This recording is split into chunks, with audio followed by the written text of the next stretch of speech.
दिन से लगातार बारिश हो रही थी। सुंदरवन के जंगल में बाढ़ के हालात हो गए थे। बाढ़ से बचने के लिए सभी पक्षी सुरक्षित जगहों पर जा रहे थे। इतने साल हो गए यहाँ रहते हुए, लेकिन इतनी भयानक बारिश नहीं देखी। अब तो तुम अंडा भी देने वाली हो, कहीं बारिश हमारे अंडे को नुकसान न पहुँचा दे। जी सही कह रहे हैं आप। हमारा पेड़ तो बहुत छोटा है, इसलिए जल्द से जल्द यहाँ से निकलना ठीक रहेगा, नहीं तो सब तबाह हो जाएगा। थोड़ी देर बाद टुनटुनी चिड़िया अंडा देती है और उसमें से एक नन्ही चिड़िया बाहर आती है। टुनटुनी चिड़िया ने अपनी बच्ची को जैसे ही उठाया, तभी बाढ़ का पानी घोंसले के अंदर आने लगा। टुनटुनी, हमें जल्दी यहाँ से निकलना होगा, इसके पहले कि देर हो जाए। आगे बढ़ने से पहले एक बाप अपने बच्चे के लिए सारा जीवन कुर्बान कर देता है और सब कुछ जानते हुए भी उफ तक नहीं करता। तो उस बाप के लिए एक लाइक और एक सब्सक्राइब तो कर ही सकते हो, और साथ ही अपने बेचारे बाप के लिए कमेंट में ये इमोजी जरूर सेंड करें। कालू ने अपने बेटे को अपने ऊपर बिठा लिया और टुनटुनी चिड़िया ने अपनी छोटी बेटी को अपनी गोद में ले लिया और सभी बाहर निकल आए। कुछ दूर जाने पर वो एक पेड़ पर सांस लेने के लिए रुके। टुनटुनी, तुम बस मेरे साथ ही रहना, धीरे धीरे हम इस तूफान से निकल जाएंगे। वो दोनों धीरे धीरे आगे बढ़ रहे थे, लेकिन तभी बारिश तेज तूफान में बदल गई और इस बीच टुनटुनी चिड़िया कालू कौवे से अलग हो गई। टुनटुनी चिड़िया का भी संतुलन बिगड़ गया और उसकी बच्ची पानी में गिरकर बहने लगी।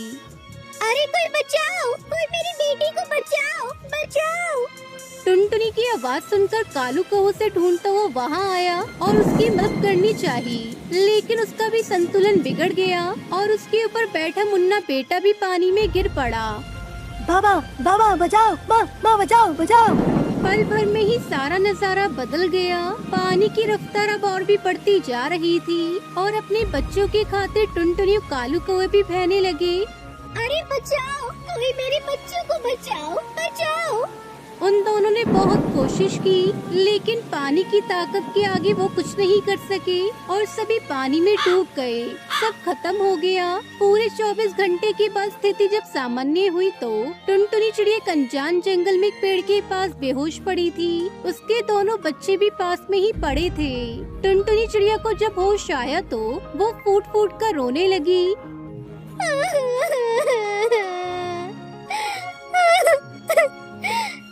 भगवान, ये सब क्या हो गया? मेरा तो परिवार उजड़ गया। पता नहीं मेरे पति किस हाल में होंगे। टुनटुनी चिड़िया जोर जोर से रोई जा रही थी। तभी उसने देखा कि इसके बच्चों के शरीर में हलचल हो रही है। बाबा, माँ। अपने बच्चों की आवाज सुनकर टुनटुनी की आंखों में आंसू आ गए, लेकिन इस बार ये आंसू खुशी के थे। मुन्ना, सुनहरी, तुम दोनों ठीक हो बच्चों? हे ऊपर वाले, तेरा लाख लाख शुक्र। माँ, बाबा कहाँ है? वो ये सब बातें कर ही रहे थे कि तभी उनकी नजर दूर पत्थर से टिककर लगी एक पक्षी की लाश पर गई। वो लाश किसी और की नहीं बल्कि कालू कौवे की थी। वो सभी भागी भागी वहाँ पहुँचे।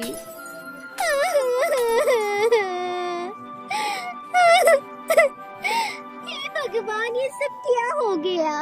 ये सब क्या हो गया जी? क्या हो गया ये सब? टुनटुनी चिड़िया पर दुखों का पहाड़ टूट पड़ा था, क्योंकि उसके पति की मौत हो गई थी। उसका घोंसला बारिश रूपी राक्षस ने निगल लिया था। टुनटुनी चिड़िया ने अपने बच्चों के लिए खुद को संभाला, लेकिन अब उनके सामने सबसे बड़ा संकट था कि वो अपना पेट कैसे पाले। माँ, 3 दिन हो गए, कुछ खाया नहीं, जोरों की भूख लगी है। माँ, कुछ तो खाने के लिए दे दो माँ। टुनटुनी चिड़िया जिस जगह पर थी वहाँ सिर्फ आम के पेड़ थे, पर सारे आम कच्चे थे। उसे समझ नहीं आ रहा था कि वो क्या खिलाए अपने बच्चों को, लेकिन फिर तभी उसके दिमाग में ख्याल आया कि अरे, ये कच्चे आम तो खाए जा सकते हैं। जब मैं छोटी थी तब मेरी दादी इसका अचार बनाती थी, क्यों ना मैं इसकी सब्जी बनाऊं? टुनटुनी चिड़िया ने वही किया। उसने कच्चे आम को तोड़ा और उसकी सब्जी बनाई। कई दिनों से भूखे उसके बच्चों ने वो सब्जी पेट भरकर खाई। कुछ दिन ऐसे ही बीते। टुनटुनी चिड़िया ने काम की तलाश भी की। उसे एक मिठाई की दुकान पर काम तो मिला, लेकिन पैसे बहुत ही कम मिलते थे। ऊपर से वो टुनटुनी चिड़िया को बिना मतलब जली कटी बातें सुनाया करता। अरे सुबह से शाम हो गई और तूने केवल 200 रुपए के लड्डू बनाए। इस तरह कछुए की रफ्तार से काम करेगी तो मेरा तो दिवाला ही निकल जाएगा। मालिक, मैं कर तो रही हूँ काम। आपने 150 लड्डू बनाने को बोले थे, मैंने तो 200 बना दिए। अब ज्यादा जबान मत चला। मुझे 500 लड्डू हर दिन के लिए चाहिए। बना सकती है तो बता, नहीं तो अपना रास्ता नाप। बेचारी टुनटुनी चिड़िया क्या करती, उसके पास कोई चारा तो नहीं था। सारा दिन काम करते करते वो बहुत थक जाती, लेकिन अपने बच्चों के लिए उसे काम तो करना ही था। ऊपर से उसका मालिक पूरे पैसे भी नहीं देता था। हर बार कोई न कोई बहाना बनाकर वो टुनटुनी के पैसे काट लेता। पूरे 3 साल तक उसने घुट घुट कर उस दुकान में काम किया। एक दिन की बात है, जब वो घोंसले के बाहर बैठी थी, तभी उसकी नजर एक बार फिर से बाहर लगे आम के पेड़ पर गई। अरे, ये छोटे छोटे आम लगे हुए हैं, क्यों ना मैं इनसे आम का मुरब्बा बनाऊं? इसके मुरब्बे तो बहुत स्वादिष्ट होते हैं। इसके मुरब्बे तो पक्षियों ने खाए भी नहीं है। अगर मैं मेहनत करके इससे अच्छे मुरब्बे बनाऊं तो पक्षी जल्दी जल्दी खरीदेंगे। टुनटुनी चिड़िया ने अपने बच्चों के साथ आम के मुरब्बे बनाना शुरू कर दिया। उसे अपने सर पर उठाकर जंगल के बाजार में बेचने के लिए ले जाने लगी। आम का मुरब्बा ले लो, आम का मुरब्बा, स्वादिष्ट आम का मुरब्बा ले लो। स्वाद ऐसा कि कभी भूल नहीं पाएंगे। आम का मुरब्बा ले लो। सभी पक्षी टुनटुनी का बना आम का मुरब्बा खाने लगे और अब उसकी अच्छी कमाई होने लगी। ये सब देखकर दोनों बच्चे और टुनटुनी चिड़िया बहुत खुश होते हैं। फिर सभी खुशी खुशी रहने लगते हैं।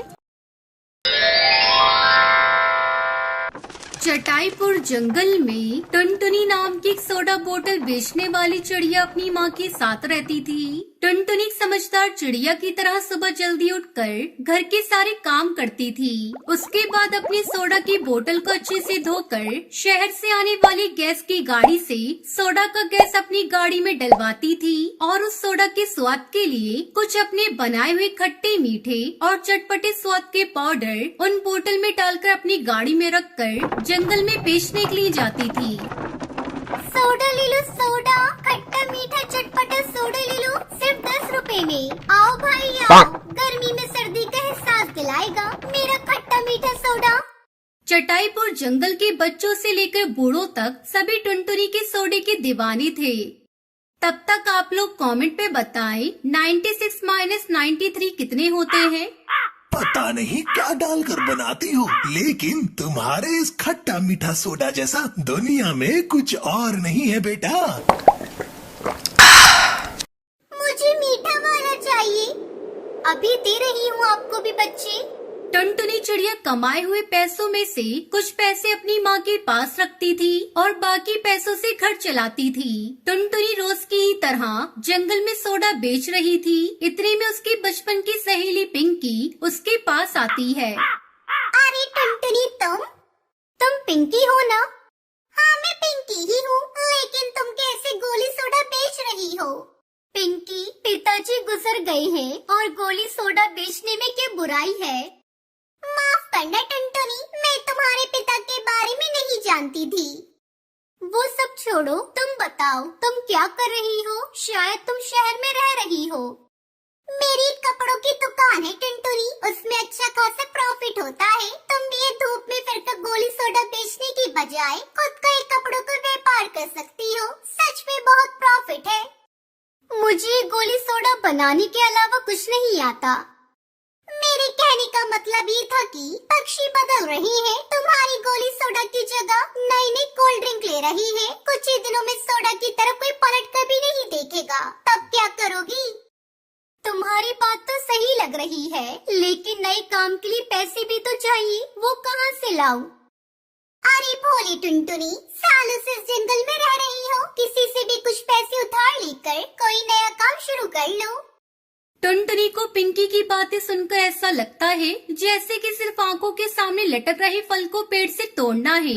बस टुनटुनी मन ही मन में इस बात को सोचते हुए गोली सोडा बेचकर शाम को घर लौटकर अपनी माँ से कहती है, माँ, तुम मेरी बचपन की सहेली पिंकी को तो जानती हो ना? कैसी है वो अब? वो शहर में बहुत बड़ी कपड़ों की दुकान लगाकर ढेर सारे पैसे कमा रही है। माँ, कपड़ों के व्यापार में काफी लाभ है, इसलिए उसने मुझे भी खुद का व्यापार शुरू करने की सलाह दी है। माँ, टुनटुनी की माँ उसकी बात सुनने के बाद, तुम्हारी बात तो ठीक है बेटा, लेकिन कपड़ों के व्यापार के बारे में तुम्हें तो कोई ज्ञान नहीं है ना। माँ, तुम ही सेठ जी से कहकर कपड़ों की दुकान के लिए पैसे दिलवा दो ना। टुनटुनी अपनी माँ के साथ उस गांव के सेठ जी के पास पैसे उधार लेने के लिए जाती है और उसे सारी बात बताती है।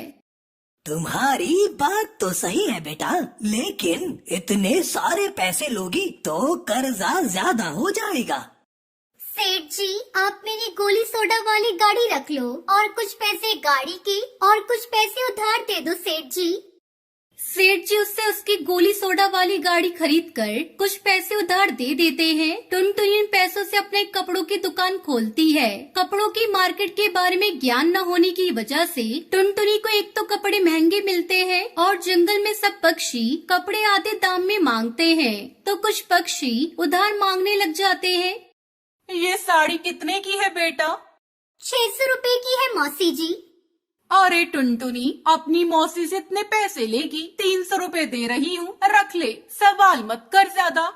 अब ये कहकर वो सुंदरी कौवी टुनटुनी के हाथ में 300 रुपए रखकर वहाँ से चली जाती है। इस तरह उसकी खरीदी से भी कम पैसे दे रहे थे और कोई बिना पैसे दिए ही कपड़े ले जाकर चले जाते थे।